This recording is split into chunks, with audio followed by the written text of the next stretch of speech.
Hey everybody, Merry Christmas. Thank you so much for joining us today. And thank you to those that came to our Christmas Eve services.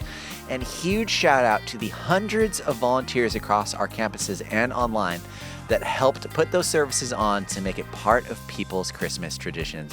We're so thankful for them. And as a token of our appreciation, we are giving them a rest this coming weekend and not be offering in-person services. So this coming weekend, a reminder that all of our services will be online and our offices will be closed during this week. So we'll see you online next weekend. And before we jump into our conversation with Phil today, we're gonna hear some Hallmark movie recommendations from our resident expert, Brett Koerten. So if you have some downtime in between now and the new year, you'll know how to spend it. Let's go chat with Brett. Hi, Brett. Hey, Mark. Dude, Merry Christmas. Merry Christmas to you, too. You did such a good job over the weekend, and full disclosure, we recorded this before you did such a great job over the weekend. But Thank I you. know that I have full confidence that you did a great job It was hosting great. at Menlo And Park. I love that moment when Phil reenacted the 12 Days of Christmas in the middle of his sermon. Yeah. Yeah, that was awesome. That was I so hope he good. doesn't cut that, though, like by the time it actually happens. It reads pretty good in his It script. does. It does. When the angels come down and the I couldn't believe fireworks. it. Couldn't believe it. Yeah, I know. So we'll see if we can pull that off. But as our resident Hallmark expert, we have to have you back on because we've got some downtime between now and the new year. And I'm sure people are dying to spend hours of their lives watching just cinematic history. Yeah, aren't we all? Yep. Yeah. So when I say Hallmark movies, Yes. I'm throwing that out as a layman in the Christmas movie world. It's Is true. that all encompassing? Because now there's more so like there's Netflix and there's Amazon. There's Amazon. There's So- Disney Plus has. I think they have something this year. Okay. Yeah. There's Amazon. There's another one that Candace Cameron Bure from Full House has. I think there's Lifetime. There's Hallmark. And I do need to apologize. Last time I was on here, I said that there are 39 new movies on Hallmark, and there are actually 41. And you could say there's a 42nd because there's one that has an extended version. And there's now a streaming service that I do not have that has movies as well and a reality TV show. Not watching those. You have to have limits. That's incredible. Oh my gosh. So, And I'm guessing you're the primary driver of Hallmark watching in your household? yeah, absolutely. No, not at all. I'm kidding. Everybody always asks Taylor. Well, no, I am the primary one. That's what you're saying. Yeah. Everybody always asks Taylor, like, oh, it's so nice that Brett watches those with you. Yeah. And she has to say, that is not how it is at all in our household. It is Brett driving all of this, and Taylor is just a great wife, and she's supporting me in this. Fantastic. And yeah, how it So goes. we're going to do some rapid fire questions. ready for it.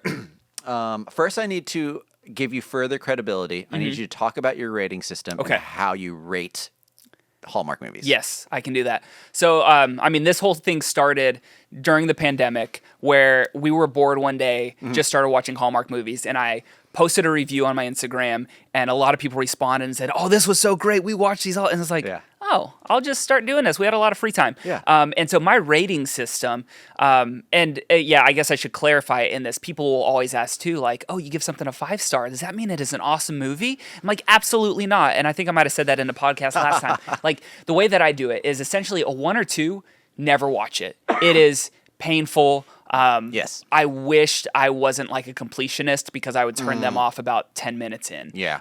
But I have to do it. Yeah. And then 2.5 is essentially, it is what you expect from a Hallmark movie. It's the Okay. thing that the memes are made about. Yep. It's all the cliches, Yep. but it's like, okay, that was fine. Okay. Anything above that, like a 3-star would be, it was the template, but there was maybe good chemistry with the leads. Okay. 4 would be good chemistry with the leads, some great side characters, and then 5 would be good chemistry, engaging story. I was maybe surprised with the ending. There, very few are actually surprising, but more so like, oh, that was enjoyable. Yeah.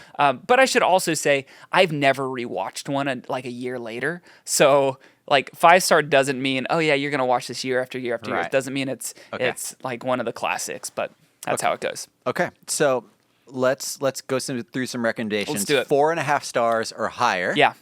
What would you recommend people are Yeah, watching? a few of the good ones this year that I liked. The very first one we watched actually was one called The Christmas Charade. And this is, I will tell you, Taylor, I said she's not a big fan. Yeah. Taylor, like 15 minutes in, 20 minutes in, goes, this is like the best one I've ever seen. Wow. Yeah. And so I don't know if it was just the freshness of the season. Sure. Or the fact that we had just finished a trick or treat event, and she was like, "Oh, I'm like, yeah." She was just tired and watching it. Yeah. But that was a good one. Christmas with the Sings is one of the highlights, and that one is about an engaged couple who goes home to meet the in-laws, which is a theme for this year. And it's somebody who grew up in America, and the Singhs, that's their last name. It's a family whose parents grew up in India, moved over here. And so it just hits on a lot of, like, what's it like to date people who have different cultural backgrounds. And they the Singh family like plays a lot of tricks on the future spouse. And so it's just a lot of fun in there. And so I enjoyed it. Some other good ones, Santa Tell Me was one a few weeks ago. My problem with that is Ariana Grande has a song called Santa Tell Me, which is like one of my favorite Christmas songs. And they never play that song in the movie. I'm like, why do you call the movie that? And then you never play the song. And with Wicked, would have been a great crossover. But you know what? But it was good. It was about a person who had a note from Santa that I think said that she's going to fall in love with somebody named Nick. And within the next, like, let's say 2 hours, she meets 3 guys named Nick that she is like, oh, this could be him. And then it's like, who is it? And then surprise, it's the person who you didn't know whose name was Nick. So spoiler, sorry, everybody. Another good one. Dang, dude, just ruining it. I know, I'm just ruining everything. The Finish Line is spelled Finnish. It was like filmed in Finland, which was great. And Taylor and I went there a few years back and just loved it. And a lot of it was filmed where we were. So it kind of had that pull. But it was about a dog sled race where, like, green screen the race, it was very clear they had no clue what they were doing. But it was fun. They had good humor. And then for a family one, I will say, like, they're all family friendly. But this one actually didn't have any romance in it, which is weird for Hallmark. Like, it wasn't like a will they, won't they sort of thing. And it was called Sugar Plumbed. And so Sugar Plumbed was essentially Hallmark making fun of Hallmark by having a character come out of the TV screen to help a mom who is so focused on making sure Christmas is perfect, like, experience time with her family. And so it just kind of felt like it dealt with family dynamics around the holidays, which I think is more applicable to people. So it was good. Those are fantastic recommendations. What's a movie that took you by surprise that was so bad that it might be worth watching? Yeah. So this is a hard one when it comes to Hallmark this year, because the Hallmark movies, in my opinion, they were either really good or absolutely terrible. And it was like the terrible wasn't like, this was bad and I want to watch it. It was, this is terrible and I never want to get near this one again. And so one, I will throw this out from a few years ago, and it wasn't even Hallmark. It was Amazon Prime. And it is called Santa Jaws. Santa Jaws. And yes, it is about like a shark. Like a shark. And the premise of this one, like, it's so good. Is it? It's a kid who loves comic books and drawing comic books is gifted a pen, and this pen ends up being a magical pen. And so when he draws things, they actually come to life. And so he draws this comic book of Santa Jaws, which is a great white shark, I think, who has a Santa hat on and is wrapped in Christmas lights and begins terrorizing the town. And so, he draws this and doesn't realize that it comes to life. And, like, let's ignore the fact that people are hanging out in the ocean in December. And I think it's in the Northeast too, which is like, it makes sense. But every time the shark comes near, you start hearing jingle bells too. So like, people are like, what's going on? And here comes the shark, and it's so bad and it is so good. So that's one I have rewatched. Is the rewatch list pretty short? Yes, I've never rewatched a Hallmark movie. But like other ones, like the Christmas classics, I'll rewatch. Of course. What are some that we need to stay away from? Those don't even come near. Yes. 5 Gold Rings comes to mind at first. That one is about a scavenger hunt that in a sense, this person's grandma leaves her when she passes, and like it's find the original owners of these rings. And man, it was like they named it 5 Gold Rings, I think, because of the 12 Days of Christmas. And it's like, you really only needed 2 rings, or else you should have had like a great montage that like showed them delivering 3 of them. And so I was like, you do, but it was painful. Another one was Novel Noel, which is about a book editor who needs a break. I mean, we all need breaks, Mark. Yep. And she needed a break and went to a small town to help work at a bookstore because I think she won a prize that allowed her to work at a bookstore, which doesn't make sense. But the bookstore person was also an author, and he was wanting to make it big, but he didn't want this book editor who's one of the best book editors to read it. Sure. It didn't make sense. Okay. Shoot, there's one. Oh, 'Tis the Season to be Irish. That one. So that feels like yeah, I mentioned earlier the pretty doomed finish from the line, start. which is like Yeah. a lot of times the movies that are on location at a place, they are like they let the location be more of the reason why you would want to watch it. Yeah. Finish line was surprising. 'Tis the Yeah. Season to be Irish. Like, I don't want to go to Ireland now because I watched it. Nothing against the Irish. Ireland seems great, but that movie was so bad. Yeah. Well, I mean, it was another big city person who wanted to get away and flip a house. I think that was it in Ireland. Gotcha. Bought one real cheap. The thing that really kind of, I was just like, you've got to be kidding me, is there's a side character who is just kind of around and we don't really care about. And something happens and she goes, or somebody maybe says to her, you know, you kind of look like this world famous pop star who is like Taylor Swift. Okay. And she goes, oh yeah, that's me. I just cut my hair so nobody recognizes me. I was like, that's okay. We're doing that. Like, Makes no sense. it made zero sense at all. Oh no, this is it. I think she sang something and I think they said to her like, oh, you have a great voice. And she goes, well, yeah, I'm a pop star. I just cut my hair. And so nobody, and so I was like, yeah. So Yeah, stay sounds away, like a great stay movie. away from 'Tis the Season to be Irish. Yeah. Well, Brett, thank you. My pleasure. I feel like you are the Michael Bublé or Mariah Carey of could only the dream. podcast, Yeah. where we just unfreeze you every Christmas. Yeah, I'll do that and I'll come back. Yeah. Yes. All right. Well, we'll freeze you up after this, and we'll Awesome. deep thaw you next Christmas. And Sounds good. We're excited. Thanks so much, man. Thanks, Mark. Merry Christmas, everybody. Merry Christmas. Well, welcome, everybody. Merry Christmas. Merry Christmas. It's Mark and Phil. We did it. We did are it. not recording this on Christmas morning.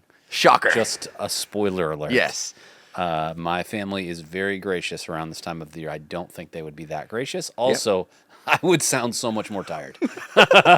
Christmas morning is like, Okay. it is the most exhausted that I Yeah. am all year. So. Tell me what tell me what you're expecting Christmas morning to be like this year, and then we'll be able to listen to this day of and be like, So, did that come true? For sure, yeah. So, I mean, this Christmas, within 2.5 days, we will have preached or done 9 services. Yeah. Our normal 3 on Sunday morning, 3 in Menlo Park on Monday, and then 3 everywhere on Tuesday. Yep. And so all the things that go into that, it's also like way more people. So you're interacting with people. And my favorite thing, maybe I've mentioned this before, my favorite thing on days like this, because I know exactly what people mean, is like, hey, my friend, my coworker, my classmate, my neighbor, they came. So, and that's kind of like that. So You know like, what this means. please try harder. You know, it's like kind of the insane. Like, Don't mess this don't, up Yeah, for don't me, blow Phil. this for me. So, you feel that. Like, you for really sure. do feel that pressure. And you want to steward the moment well and all that stuff. And so you go to bed Christmas Eve and you're like just hopped up on adrenaline. So usually we'll have dinner with somebody or with a group of people on Christmas Eve, which is awesome. And then your body's like, oh, I'm really tired, because like December is a pretty full month for all of us. And then you add ministry to the mix. So yeah, Christmas morning, the kids are pretty gracious, actually. I think that I think the older 3 are like holding Wells back from our bedroom. Which isn't normal, like outside the normal morning. Yeah, I mean, I feel like in the morning they all kind of have their thing. They're gonna go find a little, thing to eat, or they're just gonna hang out or whatever. But Christmas morning, they know like it starts when we get up. Yeah. Alyssa makes these incredible cinnamon rolls that take more than a day to make. Are these the ones that she shapes into a tree? Is that right? I don't. She's never shaped them into a tree. Someone was telling me they made crisp cinnamon that's rolls. That's a fun idea. Yeah. But no, hers are they're just in normal tray. She usually makes enough that we kind of bring them around to people, but they're incredible. Oh, thanks, Phil. Yeah, you're welcome. You just tell her that you want to get on the list. We're actually on a cinnamon roll pause for a bit. We can talk about that Okay, later. all right, yeah. So we'll do all that, and then usually it's like wake up, do the Christmas story, like read the Christmas story, have breakfast of some kind, like it's usually pretty elaborate.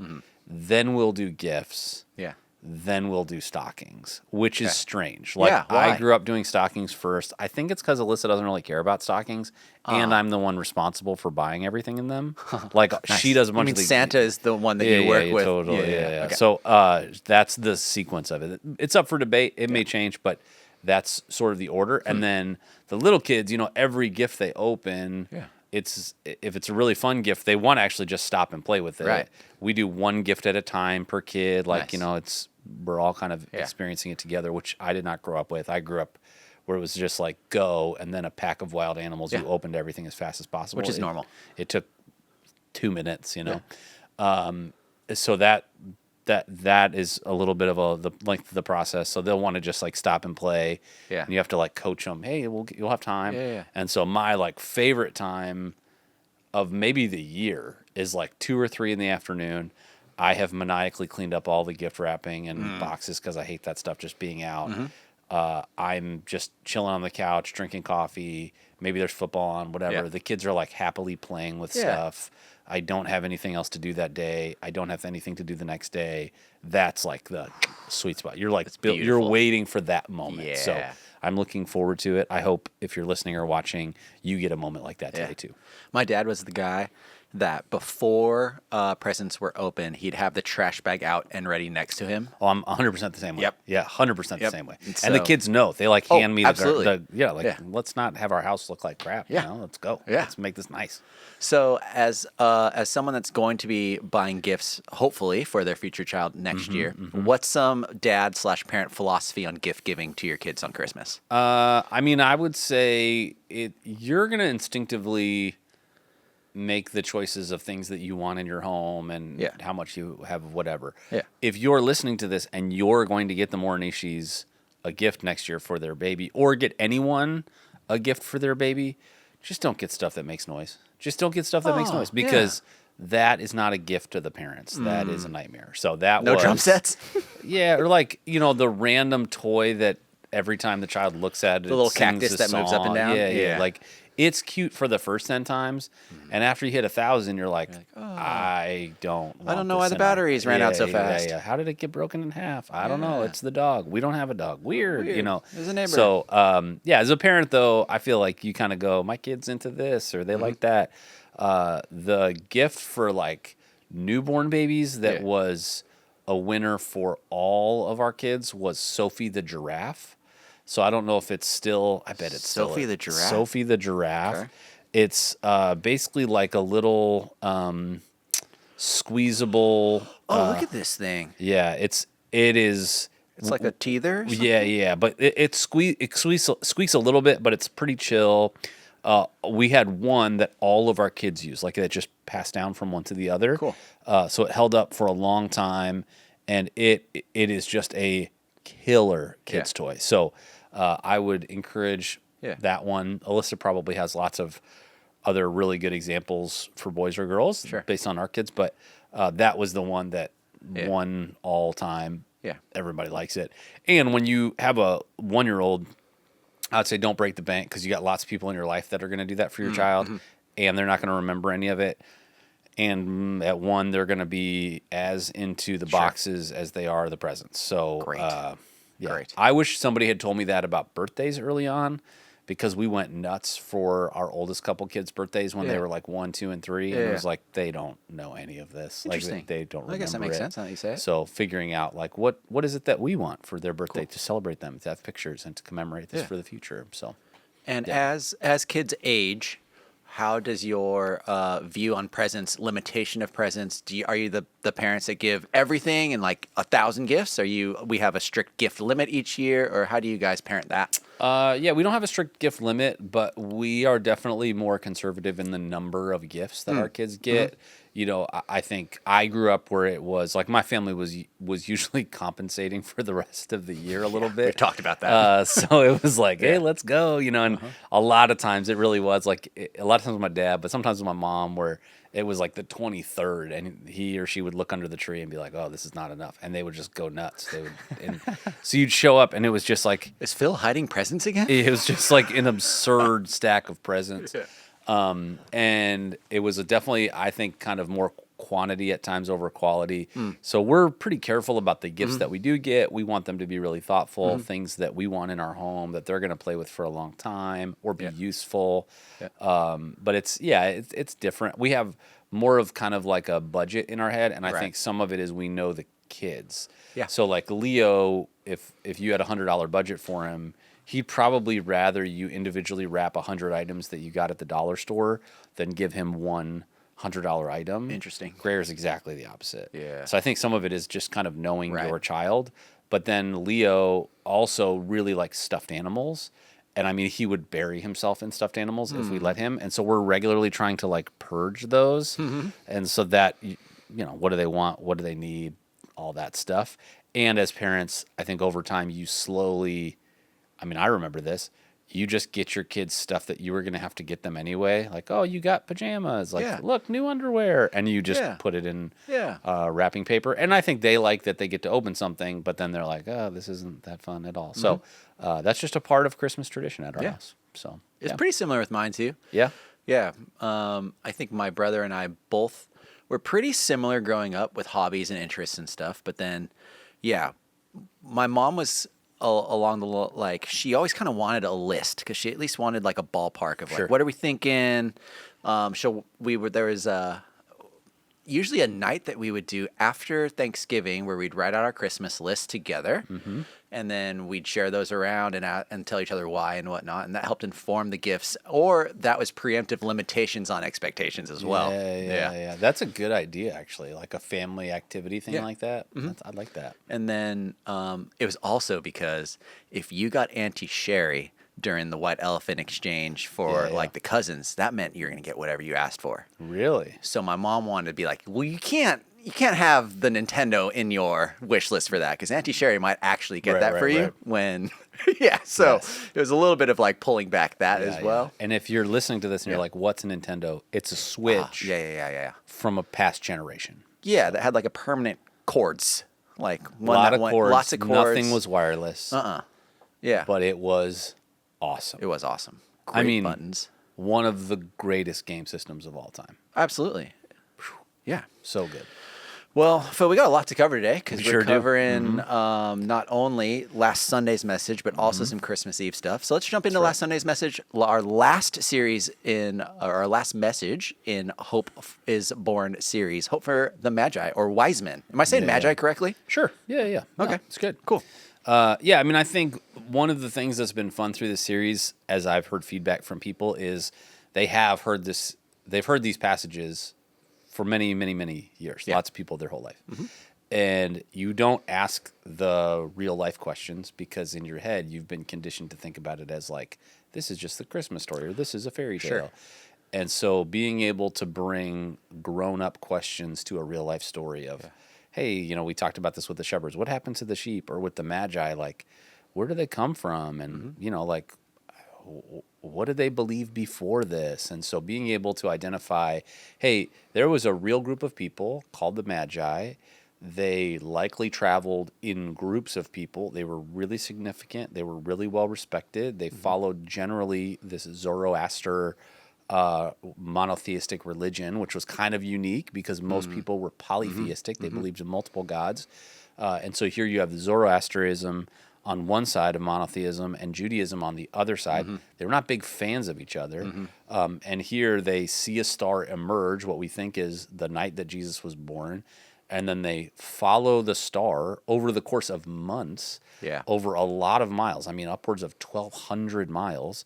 To finally get to Jerusalem where they meet with the king, and they don't downplay it. They're like, we're here to see the king of the Jews, which Herod is like, you're seeing him. And they're like, no. Like, there's a star. You're not the star. And then, Herod goes, totally get it. I'm a little freaked out. Let's bring people together. Brings people together. Religious leaders are like, we're freaked out too, because it represented a threat. And they were really concerned about what Rome would do in the event that it felt like there was trying to be some sort of political upheaval. And so he says, when you find him, just let me know. I want to be able to go worship the child as well, which everybody listening is like, oh, sure, yeah, definitely. But they were convincing enough that the text says the Magi, they didn't avoid disclosing Jesus' location because of their perception that Herod wasn't being honest. It says actually that it was revealed to them in a dream that Herod's intentions were obviously nefarious. Interesting. And if you keep reading, we didn't cover this on the weekend, but if you keep reading, Herod commits genocide against infants 2 years old and under, which you just think unthinkable. Crazy. And it parallels so much of what happened with Moses and Egypt and the Hebrew scriptures that all sort of points. If you look at the book of Hebrews, you see all these ideas that Jesus is the greater, the greater, the greater, the greater, the greater. And one of those is the greater Moses, that he's the ultimate manifestation of all these shadows that existed, pointing to the ultimate rescuer.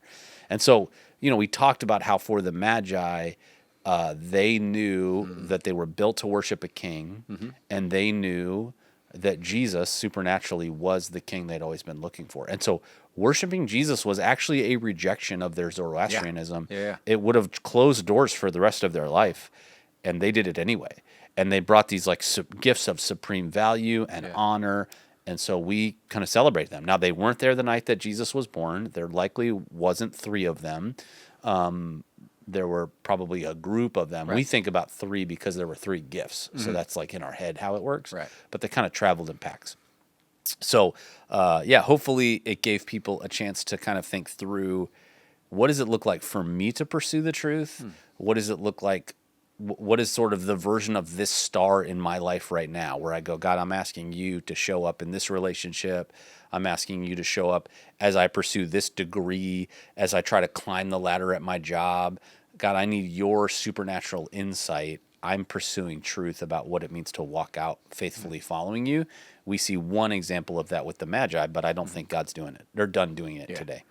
When the Magi started the journey, did they know that it was not like a Messiah for their culture? Or did they know that it was, they're like, man, if we start this, like we're headed down a path of probably heresy for our community? Yeah, I mean, there's not really... there's not really any evidence that Zoroastrianism was expecting a Messiah. Okay.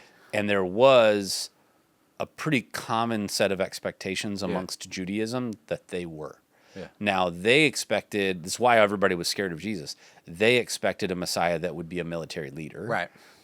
Which is why, if you're always like, why are they so scared of Jesus? He's a carpenter. Because they thought, as they read the scriptures, that he was eventually going to upset their government, which, he did, but he had a much longer timeline in mind. So we don't totally know. Is it possible that they started on this journey just with this wild star, and then somewhere along the way the dots got filled in as they were talking to people and saying, hey, we're going to this star, it's over this region. And they're like, oh, I remember hearing about a star over that region. Let me tell you about Micah 5 too. Is it possible that happened? Absolutely. But that's context that we don't get in either one of the biography accounts of Jesus' life in Matthew or Luke. Interesting. I did some research on what cities now are the same distance away from San Francisco that they would have walked to. Yeah. So if they would have walked north, they'd go to Edmonton, Canada. If they would have walked northeast, they would have hit Mount Rushmore. Wow.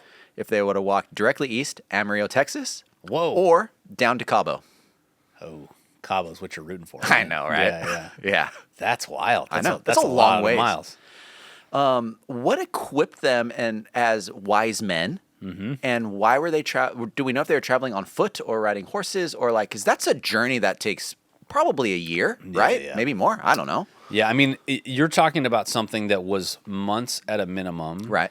I mean, I would say that, likely they saw the star the night that Jesus was born, did some steps to confirm it, amassed really a caravan of people that were helping them. Okay. So they would have had servants, they would have had carriages, they would have had camels. They would have been moving with a group to support them, but it still would have taken them a really long time. So, when you think about what would make a rabbi in Judaism, and it's selected from an early age for your aptitude, your memory, your maturity, and then an older teacher sort of invests in you and then sort of like the herd gets thinned, and then eventually you're like, you're the one. That I would assume is similar to most religions at the time, where you had an older group that apprenticed a younger group until they got the creme de la creme, and then this group had been the creme de la creme and doing it for decades. And again, they are likely much older, have been waiting their entire lives for something like this.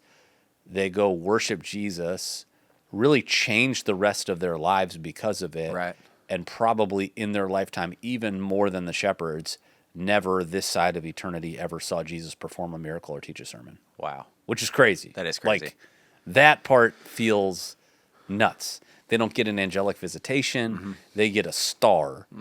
And then, now, they did have a dream, the dream that told them not to tell Herod. So maybe that was an angelic visitation. We don't know. But that is a supreme level of faith for a group of people that, they were people of faith, but prior to this, not people of faith in the God of Israel. Interesting. But in something different.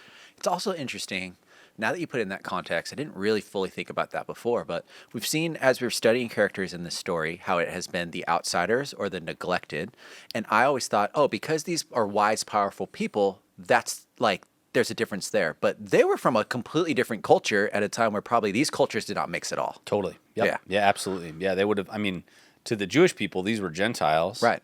And they were, Gentiles that worshipped a foreign god, which is a big no-no for Israel.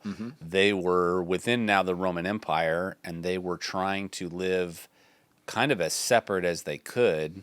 Over and over again in the Hebrew Scriptures, one of the things that God would warn Israel about is like, be careful about other religions. Don't mix other religions within, because they were so not compatible. And so for the Zoroastrianism, I'm certain that same type of distinction existed. But what's interesting, right, is that Herod is half Jewish, but he is kind of half Greco-Roman. And so he was likely more open to the wise men because they weren't Jewish, which is like very interesting. Very. If they had gone to a religious leader and said, we saw a star, they would have been like, why are we listening to you? You're not our religion. Yeah. But for Herod, like, there's something about them showing up. And, I joked around, like, they're not the boy who cries wolf. They haven't done this 100 times. They're not the guys that are like, let me tell you about the new conspiracy theory I heard on a podcast. Like, they're shooting their shot. And they're saying, we've been waiting our entire lives for this. Here's what happened. Here's what the stars looked like the day before. Here's what they look like now. Here's where the stars moved. Hey, hand me that protractor. And Herod's going, uh-oh. Like, this is what I've been scared of my whole life. I was popular and things were going well a few decades ago. And now near the end of my life, I'm constantly concerned about who's going to take over, who's going to usurp my authority. And now apparently there is a king of the Jews that the star is pointing these guys to. I better take care of that. Yeah. Wow. What can we learn from this story that happened so long ago?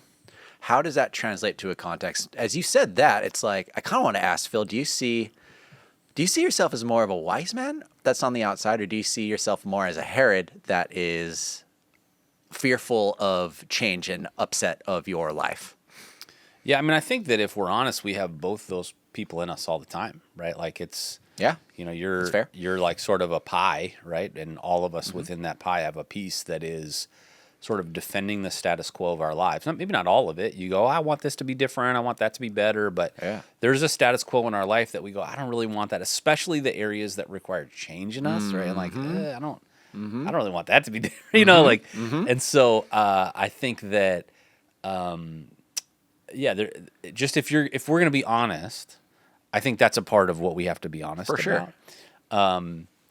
But then I do think that, the sort of, the wise men of, I'm going to pursue truth at all costs, even if it's challenging, even if it brings results I don't want. I think that hopefully is a part of our story as well, that we're willing to let God upset the apple cart of our lives. Over the last couple of years here at Menlo, we've been in this process of restorative justice where these claims of abuse, these accounts of abuse from decades ago have come forward, and we've been working with survivors from decades ago.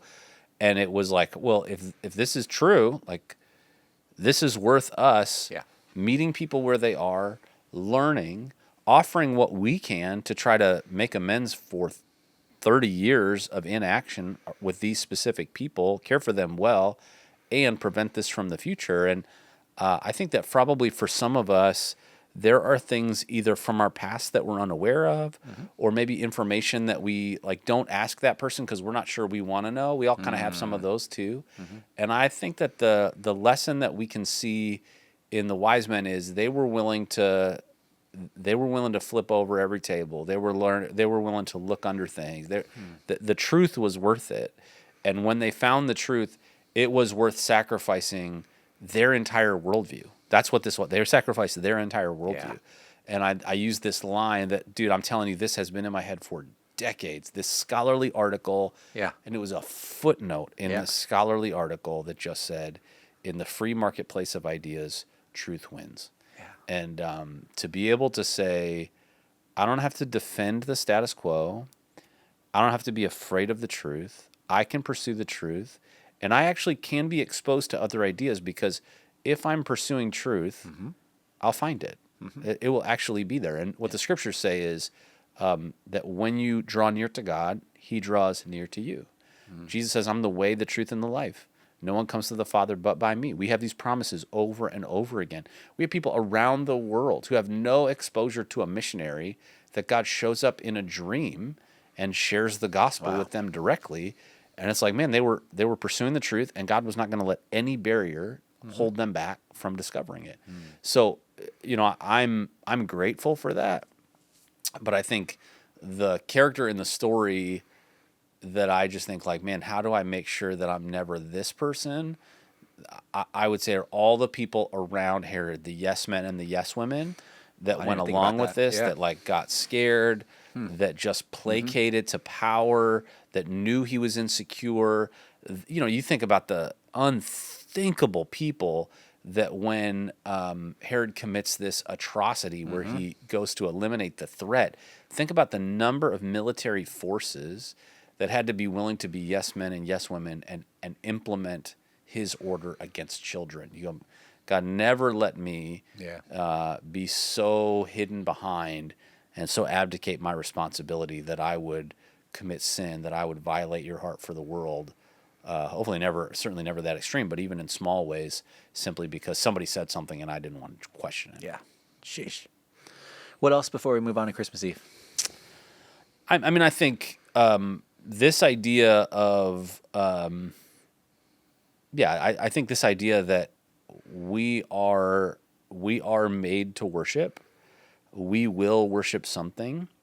There are lots of things in our life that have a throne in the decision-making process. It's been said that the average person makes 35,000 decisions a day.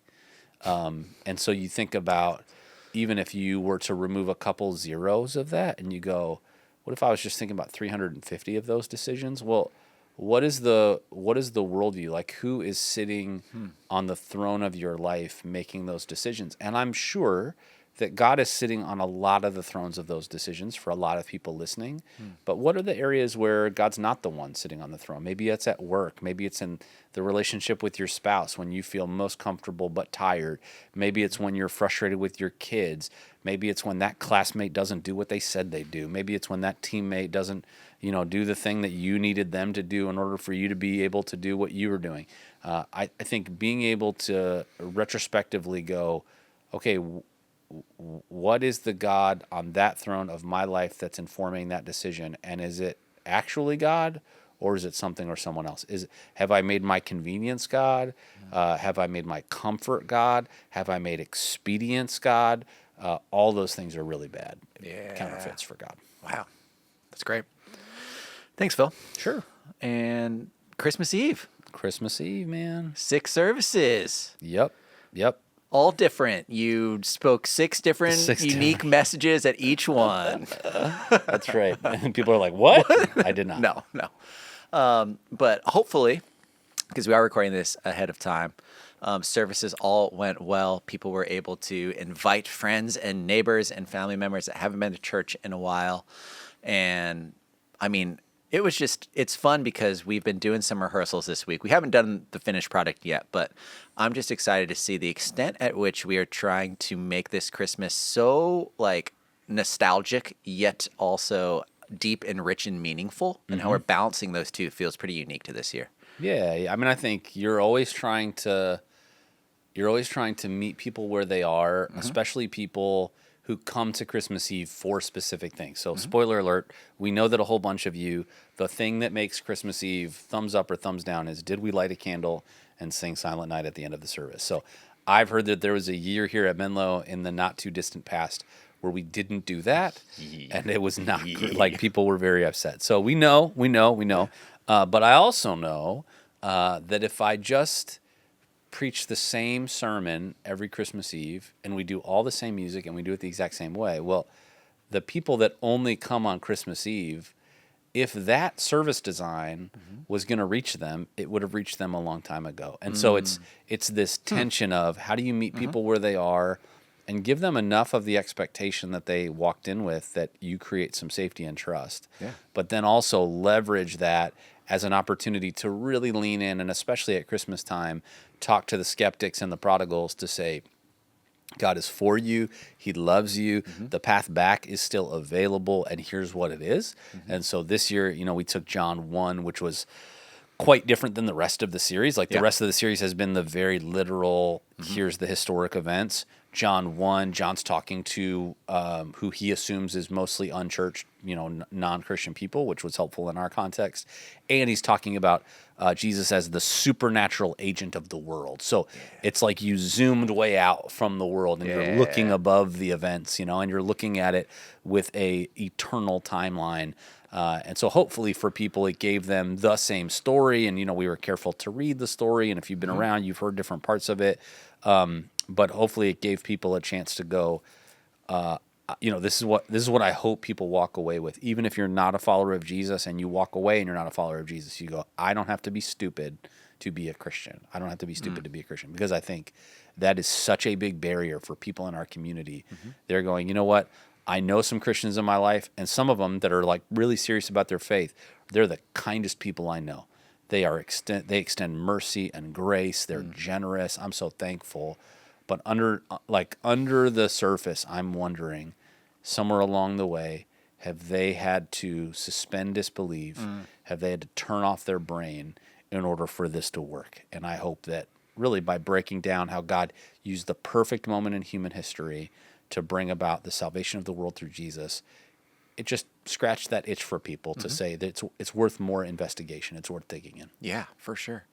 And then taking into mind that many of us will try to bring those kinds of people with us. And then the next Sunday is going to be online. And then we're kicking off a series in January called Startup Faith, which we're super excited about. How does that inform the beginning of the year? Yeah, I mean, if we think about the message of Christmas Eve as being 90% for non-Christians, I mean, like, hopefully if you're a Christian, there's something that you got out of it and all that stuff. We're like really setting the table for you. I would say that the first part of the year is still 50-50. And we're asking the question, what is the surfaced felt need of someone in January need to look like, period, regardless of their faith? And then what is it that for someone who is skeptical maybe, or they're kind of like trying to figure out if it really is okay for them to come back, what does that sound like? So a lot of times you'll see series that really lean into relationships, or you'll see series that are like, hey, here's where your life may be really broken. How do we fix that or figure that out? Sometimes you see series that are really around kind of New Year's resolutions, because we know those are like very felt need, current culture moment kinds of things. So this time we took the concept of startup, which, in the Bay Area is everywhere. Everybody, if you're not in a startup, you know somebody who is, or you've thought about being in one, or you've been exposed to it.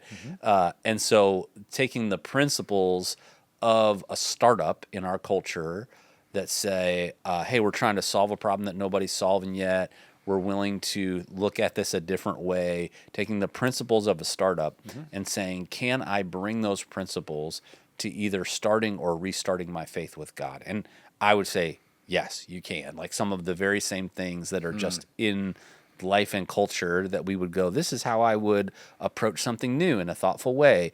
The same thing can be done with our faith. And so we'll tell some stories of people who are in our faith community who either are or have been historically involved in startups and some of what they've learned and then applied it to their faith. And then obviously we'll open up the scriptures and talk some more about it. And hopefully it will be a chance for people, especially people in that kind of space of high tech, to go, hey, this is one more one of those things that feels like it's intellectually honest. What they're saying resonates with my life, and it connects to faith in a way that I didn't know was possible before. That's what we hope happens. I hope so too. Phil, thanks so much. Of course. Have a very Merry Christmas. Absolutely. And we'll miss you guys this upcoming weekend, but thanks so much for being flexible as we give volunteers a break and do the online service, and it'll be great. I'll be on there.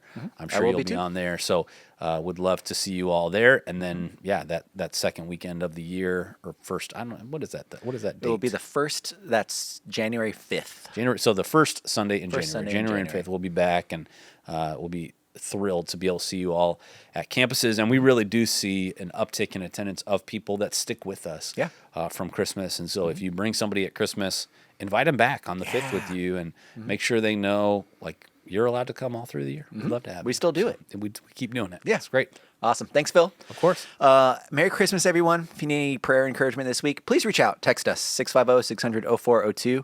Have a great week. Have a happy new year, and we'll see you online next week. Bye, everybody. See you, everybody.